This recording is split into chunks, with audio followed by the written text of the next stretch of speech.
पपीता एक लोकप्रिय और पौष्टिक फल है जो न केवल स्वादिष्ट होता है बल्कि स्वास्थ्य के लिए भी अत्यंत लाभकारी माना जाता है।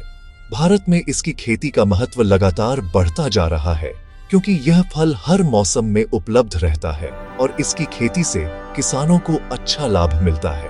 पपीते में विटामिन ए, सी और ई के साथ साथ फाइबर, पोटेशियम और एंटीऑक्सीडेंट्स भी प्रचुर मात्रा में पाए जाते हैं।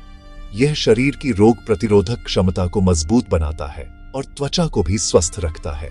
पपीते में पाए जाने वाले एंजाइम पाचन तंत्र को सुधारते हैं, जिससे भोजन आसानी से पचता है और पेट संबंधी समस्याएं कम होती हैं। इसके नियमित सेवन से शरीर में ऊर्जा बनी रहती है। यह फल बच्चों, बुजुर्गों और युवाओं सभी के लिए फायदेमंद है। ग्रामीण इलाकों में भी लोग अब पपीते को अपने आहार में शामिल करने लगे हैं, जिससे उनकी सेहत में सुधार आ रहा है। पपीते की मांग पूरे साल बनी रहती है क्योंकि यह जल्दी खराब नहीं होता और दूर दराज के बाजारों तक आसानी से पहुंचाया जा सकता है। फल मंडियों में इसकी बिक्री लगातार बढ़ रही है। किसान कम समय में अच्छा मुनाफा कमा सकते हैं क्योंकि पपीते की फसल 9 से 10 महीने में तैयार हो जाती है और इसमें लागत भी कम आती है। इससे किसानों की आमदनी में तेजी से इजाफा हो रहा है। पपीते का पौधा अन्य फलों की तुलना में जल्दी फल देने लगता है, जिससे छोटे और सीमांत किसान भी इसकी खेती से लाभ उठा सकते हैं। यह पौधा कम जगह में भी अच्छी उपज देता है। आजकल लोग स्वास्थ्य के प्रति अधिक जागरूक हो गए हैं। वे ताजे और पौष्टिक फलों को अपने आहार में शामिल करना पसंद करते हैं, जिससे पपीते की मांग शहरी और ग्रामीण दोनों क्षेत्रों में बढ़ रही है। बाजारों में पपीते की लोकप्रियता लगातार बढ़ रही है। लोग इसे नाश्ते, सलाद और मिठाइयों में भी इस्तेमाल करते हैं, जिससे इसकी खपत में इजाफा हो रहा है। पपीता न केवल शहरों में बल्कि गांवों में भी खूब पसंद किया जाता है। ग्रामीण परिवार इसे अपने भोजन का हिस्सा बना रहे हैं, जिससे उनकी सेहत और पोषण स्तर में सुधार हो रहा है। पपीते से पपेन नामक एंजाइम भी निकाला जाता है, जो औद्योगिक दृष्टि से बहुत महत्वपूर्ण है। पपेन का उपयोग दवा, सौंदर्य प्रसाधन और खाद्य प्रसंस्करण उद्योग में किया जाता है। दवा उद्योग में पपेन का उपयोग पाचन संबंधी दवाओं में किया जाता है, जबकि कपड़ा और खाद्य उद्योग में भी इसकी मांग बढ़ रही है। इससे किसानों को अतिरिक्त आमदनी का अवसर मिलता है। छोटे किसान भी थोड़ी जमीन पर इसकी खेती शुरू कर सकते हैं, क्योंकि पपीते की देखभाल आसान है और इसमें ज्यादा श्रम की आवश्यकता नहीं होती। महिलाएं और बुजुर्ग भी इसकी खेती में भाग ले सकते हैं। पपीते का पौधा 9-10 महीने में फल देने लगता है, जिससे किसानों को जल्दी आय मिलती है। यह फसल साल में कई बार ली जा सकती है, जिससे निरंतर आमदनी बनी रहती है। सही जानकारी, उन्नत बीज और आधुनिक तकनीकों के उपयोग से किसान पपीते की अच्छी पैदावार ले सकते हैं। प्रशिक्षण और मार्गदर्शन से उनकी उपज और गुणवत्ता में सुधार होता है। अच्छी गुणवत्ता के पपीते को बाजार में बेहतर दाम मिलते हैं, जिससे किसानों की आर्थिक स्थिति मजबूत होती है और वे अपने परिवार की जरूरतें आसानी से पूरी कर सकते हैं। सरकार भी पपीते की खेती को बढ़ावा देने के लिए बीज, पौधे और प्रशिक्षण उपलब्ध करा रही है। इससे किसानों को नई तकनीकों की जानकारी मिल रही है और वे अधिक लाभ कमा पा रहे हैं। पपीते की खेती से न केवल किसानों की आय बढ़ रही है, बल्कि ग्रामीण क्षेत्रों में रोजगार के नए अवसर भी पैदा हो रहे हैं। इससे गांवों की अर्थव्यवस्था मजबूत हो रही है और किसान आत्मनिर्भर बन रहे हैं। पपीते की सफल खेती की शुरुआत मिट्टी के सही चुनाव से होती है। पपीते के लिए सबसे उपयुक्त मिट्टी वह है जिसमें जल निकासी अच्छी हो और जो दोमट हो। दोमट मिट्टी में नमी संतुलित रहती है, जिससे पौधों की जड़ें आसानी से सांस ले सकती हैं और पोषक तत्वों का अवशोषण बेहतर होता है। अगर मिट्टी में पानी रुकता है तो जड़ों में सड़न की समस्या हो सकती है, जिससे पौधे कमजोर हो जाते हैं। जल भराव वाले खेतों में पपीते की खेती बिल्कुल न करें, क्योंकि ऐसे खेतों में पौधों की जड़ें दम घुटने से खराब हो जाती हैं और फसल का उत्पादन बहुत कम हो जाता है। जल भराव से पौधों में फफूंदी और अन्य बीमारियों का खतरा भी बढ़ जाता है, जिससे पूरी फसल बर्बाद हो सकती है। मिट्टी का पीएच 6.5 से 7.5 के बीच होना चाहिए, क्योंकि यही स्तर पपीते के पौधों के लिए सबसे अनुकूल होता है। खेत को समतल और सिंचाई योग्य बनाना भी जरूरी है। ताकि पानी हर जगह समान रूप से पहुंचे और पौधों को पर्याप्त नमी मिल सके। समतल खेत में सिंचाई करना आसान होता है और पौधों की वृद्धि भी बेहतर होती है। खेत की 2-3 बार गहरी जुताई करें, जिससे मिट्टी भुरभुरी और हवादार हो जाए। जुताई के बाद खेत को कुछ दिन खुला छोड़ दें, ताकि धूप से मिट्टी में छिपे कीटाणु, फफूंदी और हानिकारक जीवाणु नष्ट हो जाएं। इससे मिट्टी की गुणवत्ता सुधरती है और पौधों को स्वस्थ वातावरण मिलता है। खेत की तैयारी के दौरान गोबर की सड़ी खाद प्रति एकड़ 10-15 टन डालें। इससे मिट्टी में जैविक तत्व बढ़ते हैं, मिट्टी की संरचना सुधरती है और पौधों को आवश्यक पोषक तत्व मिलते हैं। जैविक खाद से मिट्टी की जल धारण क्षमता भी बढ़ती है, जिससे पौधों को लंबे समय तक नमी मिलती रहती है। अगर खेत में दीमक की समस्या हो तो नीम की खली का प्रयोग जरूर करें। नीम की खली प्राकृतिक कीटनाशक की तरह काम करती है और दीमक को मिट्टी से दूर रखती है, जिससे पौधों की जड़ें सुरक्षित रहती हैं। पौधे लगाने के लिए 2 मीटर की दूरी पर 50-50 सेंटीमीटर के गड्ढे खोदें। इस दूरी से पौधों को पर्याप्त जगह मिलती है, जिससे वे अच्छी तरह फैल सकते हैं और पोषक तत्वों के लिए प्रतिस्पर्धा नहीं होती। गड्ढों को कुछ दिन खुला छोड़ दें, ताकि उनमें धूप लगे और मिट्टी में मौजूद हानिकारक कीटाणु और फफूंदी नष्ट हो जाएं। इससे पौधों को स्वस्थ शुरुआत मिलती है।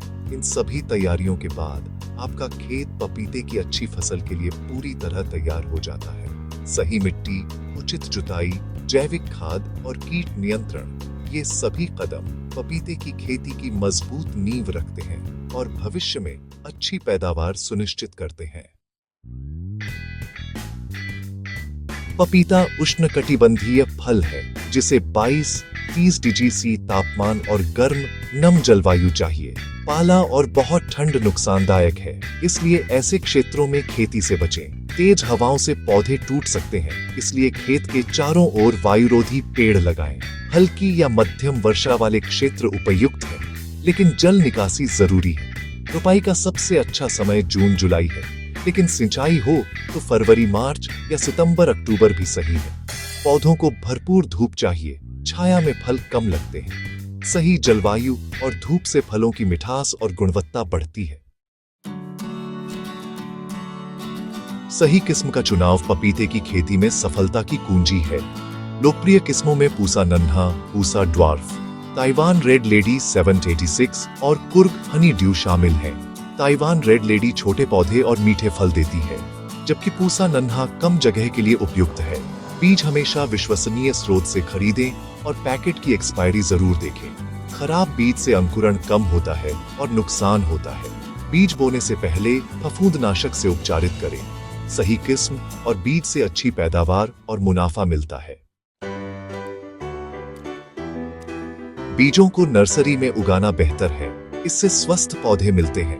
पौध तैयार करने के लिए 15 से 125 सेंटीमीटर की पॉलीथीन थैलियों में मिट्टी, गोबर की खाद और रेत बराबर मात्रा में भरें। हर थैली में 1 से 2 बीज 1 सेंटीमीटर गहराई पर बोएं। ऊपर हल्की मिट्टी डालें और हल्का पानी दें। थैलियों को छायादार जगह रखें और नमी बनाए रखें। अंकुरण 15-20 दिन में शुरू होता है। कमजोर पौधे निकाल दें। पौधों की नियमित देखभाल करें, खरपतवार हटाएं और जरूरत हो तो हल्का कीटनाशक छिड़कें। 2 महीने बाद जब पौधे 20-25 सेंटीमीटर के हो जाएं, तो रोपाई के लिए तैयार है। पपीते की अच्छी फसल के लिए पौध की रोपाई और सिंचाई का सही तरीका अपनाना बहुत जरूरी है। 2 महीने की स्वस्थ पौध को शाम के समय तैयार गड्ढों में रोपें, क्योंकि इस समय तापमान कम होता है और पौधों को नई जगह पर सेट होने में आसानी होती है। इससे पौधों को तेज धूप और गर्मी से बचाव मिलता है, जिससे वे जल्दी जड़ पकड़ लेते हैं। पौधों को रोपने के बाद उन्हें कुछ दिन छाया में रखें, ताकि वे नई मिट्टी में अच्छे से ढल सकें। इससे पौधों को शुरुआती झटका नहीं लगता और उनकी बढ़वार बेहतर होती है। पौधे को मिट्टी के पिंड के साथ गड्ढे में सीधा रखें। ध्यान रहे कि जड़ें न टूटें। मिट्टी को हल्के हाथों से दबाएं, ताकि पौधा मजबूती से खड़ा रहे और हवा से हिल न सके। रोपाई के तुरंत बाद हल्का पानी दें, जिससे मिट्टी और जड़ों के बीच की खाली जगह भर जाए और पौधा नमी पा सके।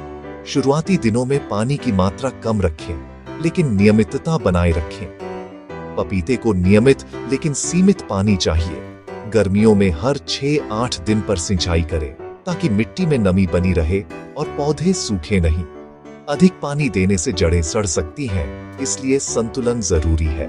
सर्दियों में तापमान कम होने के कारण मिट्टी में नमी ज्यादा समय तक बनी रहती है, इसलिए 10-15 दिन के अंतराल पर ही सिंचाई करें। इससे पानी की बचत भी होती है और पौधों को जरूरत के अनुसार नमी मिलती है। बरसात के मौसम में सिंचाई न करें क्योंकि प्राकृतिक वर्षा से पर्याप्त नमी मिल जाती है।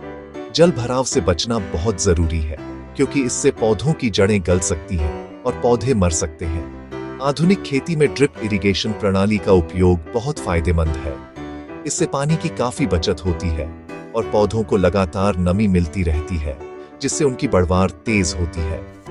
ड्रिप सिस्टम से पौधों की जड़ों तक सीधा पानी पहुंचता है, जिससे मिट्टी में नमी संतुलित रहती है और पौधे स्वस्थ रहते हैं। इसके अलावा ड्रिप इरिगेशन से घुलनशील उर्वरक भी आसानी से पौधों की जड़ों तक पहुंचाए जा सकते हैं, जिससे पौधों को पोषक तत्व समय पर मिलते हैं। सही सिंचाई और खाद प्रबंधन से पौधे स्वस्थ रहते हैं, रोगों से बचाव होता है और पैदावार में उल्लेखनीय वृद्धि होती है।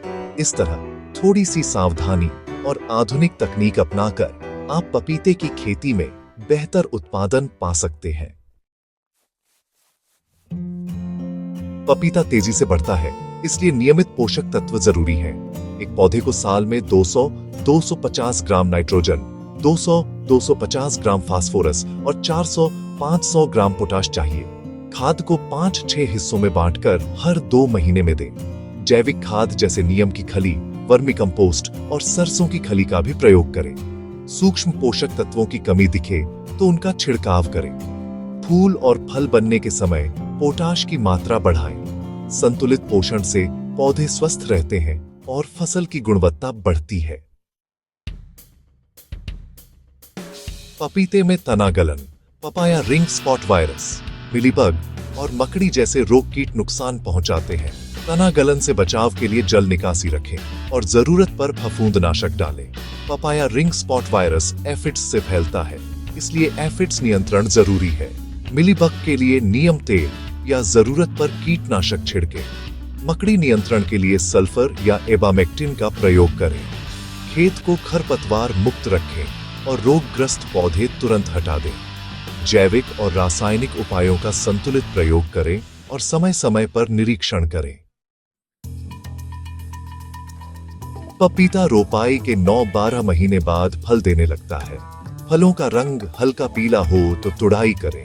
पास के बाजार के लिए पूरी तरह पीले, दूर के लिए हल्के हरे फल तोड़ें। फलों को डंठल सहित सावधानी से तोड़ें और चोट से बचाएं। तुड़ाई के बाद फलों को छायादार जगह रखें और आकार के अनुसार छांटें। किसान मंडी, दुकानदार या कंपनियों को सीधे बेच सकते हैं, जिससे बेहतर दाम मिलते हैं। पपेन निकालकर भी अतिरिक्त आमदनी हो सकती है। 1 एकड़ में किसान 2-3 लाख रुपए तक शुद्ध मुनाफा कमा सकते हैं, जिससे उनकी आर्थिक स्थिति मजबूत होती है।